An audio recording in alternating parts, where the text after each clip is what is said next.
শুভ সকাল বন্ধুরা, তোমরা সবাই কেমন আছো? আশা করি খুব খুব ভালো আছো। আমরাও বেশ ভালোই আছি। তোমাদের ভালোবাসায় যেহেতু তোমরা পাশে আছো, তার জন্য রোজ এত সুন্দর সুন্দর কমেন্টস করি, খুব ভালো লাগে জানো তো। তো চলো বেশি কথা বলবো না, না বাড়ি আজকে ভেন্ডি একটু অন্যরকমভাবে তোমাদের সাথে শেয়ার করবো। তোমরাও তো অনেক রকমভাবে ভেন্ডির তরকারি সিদ্ধ অনেক রকমভাবে খেয়েছো। একবার আমার মতো করে করে দেখো, আশা করি তোমাদের খুব খুব ভালো লাগবে। এটা না পুরো ধাবা স্টাইল বলতে পারো বা বোম্বে স্টাইল। আমি যখন বোম্বে থাকতাম এই আর কি ভেন্ডিটা এরকমভাবে, অনেকে বলে ভেন্ডি মশলা, যে যেরকম বলে আর কি। তো যাই হোক, কীভাবে রান্না করছি ভাবলাম চলো সেটাই আজকে ছোট্ট করে তোমাদের সাথে শেয়ার করা যাক। তো ভেন্ডিটা তো প্রথমে আমি কেটে নিয়েছি দুদিকে ফেলে, আর ভেন্ডিগুলো একটু লম্বা লম্বা ছিল তো, তার জন্য আমি মধ্যেখান দিয়ে এক কাটা দিয়ে নিয়েছি। তো হালকা করে শুধু তেল দিয়ে আর একটুখানি লবণ দিয়েছি, দিয়ে ভেজে নেবো। আর ভেন্ডিটা না আগে এরকম ভেজে নিলে ভেন্ডির দেখবে খুব লোট লোট হয়। এই লোট জিনিসটা না কেটে যায় একদম, অনেকটাই কেটে যায়। ভেন্ডি যেহেতু লোট লোট, পুরোটা তো আর কাটে না, কিন্তু অনেকটা পরিমাণে লোট জিনিসটা কমে যায়।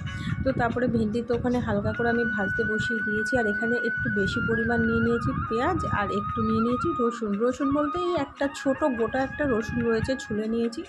আর এখানে কটা কাঁচা লঙ্কা। আর এই ভেন্ডিতে বলো তো কি আর বেশি কিছু লাগবে না। আর শুধু এই মশলাটা এবার দেখো আমি একবারেই মিক্সিতে করে এনেছি। তোমরা চাইলে গ্রেট করেও নিতে পারো, যেরকম ইচ্ছা। আর শিলনোড়ায় বাটা, আর যা গরম পড়েছে এর জন্য আমার আর আলাদা আলাদাভাবে ইচ্ছা করলো না যে শিলনোড়ায় মশলাটা বাটি, তাই মিক্সিতেই সব কিছু একবারে দিই। আর আমাদের মিক্সচারের বাটিটা যেহেতু বড়, তাই অল্প মশলা কিন্তু হয় না, তাই আমাকে একবারেই করতে হয়।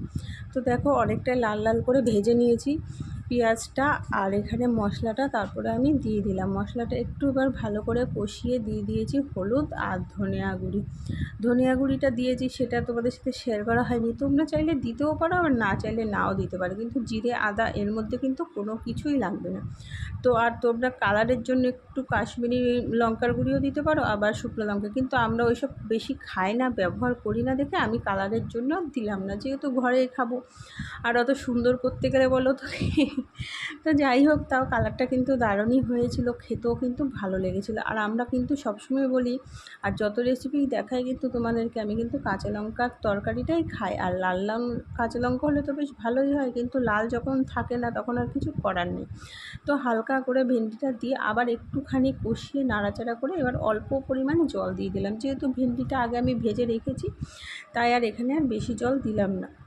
তো তোমরা অবশ্যই এরকমভাবে একবার করে দেখো, দেখবে খুব খুব ভালো লাগে। এই ভেন্ডির তরকারি দিয়েই না এক থালা ভাত খাওয়া হয়ে যাবে। তো যদি রেসিপিটা তোমাদের কাছে ভালো লেগে থাকে, অবশ্যই একটা লাইক দিয়ে পাশে থেকো, আর চ্যানেলটা সাবস্ক্রাইব করো, আর পাশে থাকা বেল বাটনটি অবশ্যই প্রেস করে দিও, যাতে আমি কোনো রেসিপি ছাড়লেই বা ব্লগ ছাড়লে তোমাদের কাছে চলে যায়। যেহেতু তোমাদের কাছে না গেলে তো আমি কখনোই এগোতে পারবো না, না। আর দূরের কাছে যে যেখান থেকে আমার ভিডিওগুলো দেখো না কেন, তাদেরকে অসংখ্য অসংখ্য ধন্যবাদ, আর আমার তরফ থেকে প্রচুর ভালোবাসা। আর এইভাবেই ভালোবাসা দিও, আমি অবশ্যই তোমাদেরকে সাপোর্ট করব। সবাই ভালো থেকো, টাটা।